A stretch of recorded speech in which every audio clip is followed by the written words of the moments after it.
Allez, salut et bienvenue dans cette nouvelle vidéo où nous allons connecter notre Power BI à une base de données MySQL. De manière générale, vous aurez besoin de données pour pouvoir travailler avec votre Power BI lorsque vous souhaitez analyser ou bien explorer les données.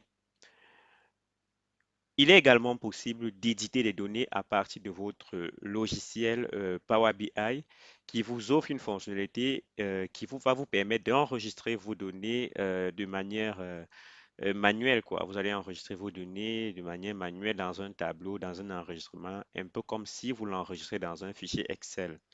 Sauf que cette méthode n'est pas très recommandée.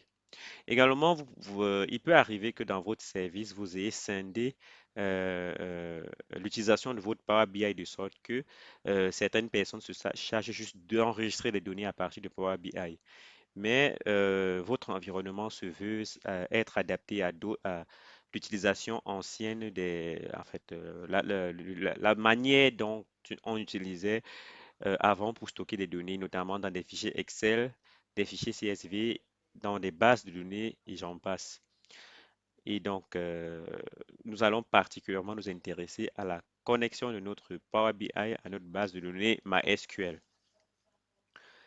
Alors, pour cela, vous devez au préalable installer MySQL et vous pouvez l'installer soit directement à partir de MySQL, soit vous allez l'installer XAMPP ou WAMP ou MAMP qui va posséder un ensemble d'outils, notamment votre base de données, une interface d'administration de votre base de données qu'on va appeler PHPMyAdmin et votre serveur Apache. C'est le serveur sur lequel va tourner votre application PHPMyAdmin qui permet d'administrer votre base de données.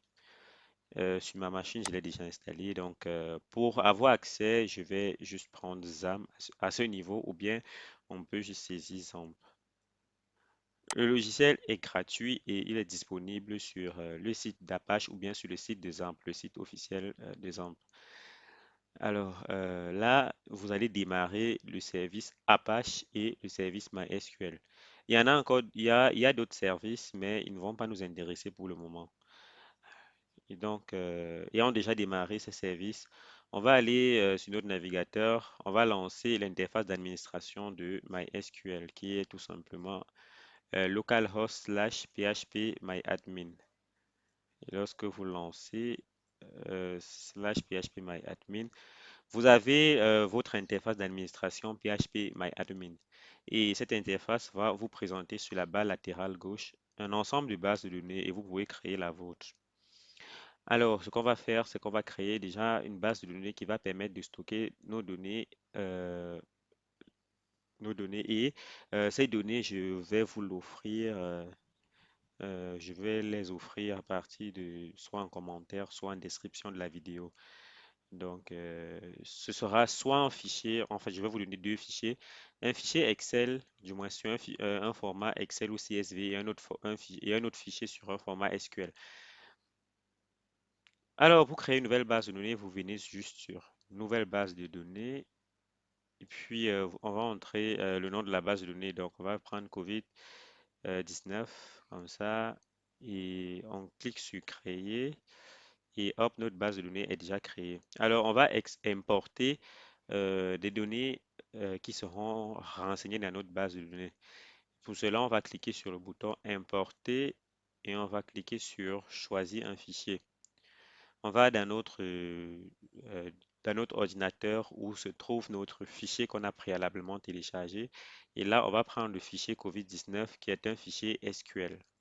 On va l'ouvrir et on va cliquer sur Exécuter. On patiente que PHPMyAdmin fasse son travail. Et là, on a terminé avec importation réussie. Et lorsqu'on va cliquer sur COVID-19, on a une table qui s'appelle Table Date. Et dans Table Date, on voit qu'on a un ensemble d'éléments, un ensemble de colonnes. Donc là, la première colonne, on a l'ID. La deuxième colonne, la date, troisième, le jour, quatrième, le mois, cinquième, l'année, sixième, le nombre de cas de maladie par enregistrement. Là, on a le nombre de morts par enregistrement, le pays concerné, le diminutif du pays, le continent et en fait la population à la date à laquelle on a enregistré les données. Alors, chaque ligne représente un enregistrement pour un jour particulier. Donc là, on a déjà notre base de données et dans notre base de données, on a nos enregistrements qui constituent en tout 61 900 lignes. Alors, la deuxième étape va consister à connecter notre Power BI à notre base de données. Alors, on va aller sur Power BI, on va cliquer sur Get Data. Get Data signifie récupérer ou bien obtenir des données, obtenir des données. Alors, lorsqu'on clique sur Get Data, on a notre interface qui s'affiche et qui nous propose une panoplie de moyens pour pouvoir obtenir des données CSV, XML, JSON, PDF et j'en passe. Alors, ce qui nous intéresse, c'est MySQL. Donc, on va chercher MySQL Database, on clique dessus et on clique sur Connect. On patiente un peu et hop, on a directement cette deuxième fenêtre qui nous demande le nom du serveur. Alors, le nom du serveur, vu que notre base de données se trouve en local, on va entrer soit localhost, soit 127.0.0.1. Et ensuite, là, on va renseigner le nom de notre base de données. On l'a appelé COVID. On va retourner sur MySQL pour voir exactement comment le nom s'écrit. Il faut faire attention. Il faut écrire exactement non, c'est COVID-19. Alors, on va écrire COVID-19 comme ça. Voilà. Et puis, on clique sur OK. On patiente et que la Power BI fasse le traitement. Et on a cette fenêtre qui nous affiche notre table qui s'appelait Table Date. Et déjà, il faut comprendre que ça, c'est parce que on n'a pas, en fait, notre base de données n'est pas sécurisée. Il n'y a pas forcément une authentification à faire pour se connecter à cette base de données. Par contre, vous pouvez arriver sur des cas où vous avez une base de données qui est sécurisée par un login et un mot de passe. Et là, automatiquement, Power BI détecte cela et va vous proposer d'entrer le login et le mot de passe pour se connecter à cette base de données et vous devrez l'entrer pour continuer.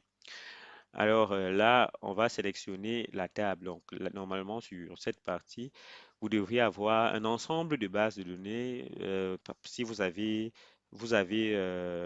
une base de données qui a plusieurs tables, vous devriez avoir l'ensemble de ces tables listées et vous devez choisir quelles sont les tables qui vous intéressent pour votre analyse ou bien pour vos travaux futurs. Et là, vu qu'on a une seule table et que c'est cette table qui nous intéresse, on va cocher là et on a une visualisation de quelques lignes, juste quelques lignes là, qui vous donne un aperçu de votre jeu de données. Et cet aperçu, vous allez voir qu'elle correspond à celle que vous avez vue dans votre base de données à partir de l'interface de PHP Donc, vous avez l'ID, la date en fait, la date à laquelle on a récupéré, on a enregistré la donnée, qu'on a enregistré cette ligne de données, le jour, le mois, l'année, le jour, le mois et l'année correspondent à cette date complètement, le nombre de cas de maladie à cette date, le nombre de morts pour cette date, le pays, euh, euh, dans lequel on a relevé la ligne et les autres colonnes, la population de l'année à cette date-là et la population du monde à cette date-là et le continent dans lequel on a relevé la donnée pour cette date-là. Alors, vous avez juste en bas à droite là trois options, soit annuler l'import, soit aller à la transformation des données, soit charger les données. Donc, on va charger des données, mais vous pouvez également transformer vos données. Et le processus de transformation de vos données consiste à supprimer, par exemple, des colonnes qui ne vous intéressent pas dans l'analyse, euh, supprimer des lignes qui ne vous intéressent pas. Vous pouvez avoir un ensemble de lignes, peut-être pour des pays qui ne vous intéressent pas. Vous souhaitez par exemple concentrer votre analyse sur la France, ou bien le Canada, ou les États-Unis, ou bien les trois, et pas ailleurs. Alors vous allez sélectionner, vous n'allez garder que les lignes qui correspondent à ces trois pays et supprimer le reste. Donc tout ça va se jouer dans la transformation des données. Alors, on va cliquer sur Load. Et on va patienter juste un peu que Power BI puisse analyser et importer correctement nos données.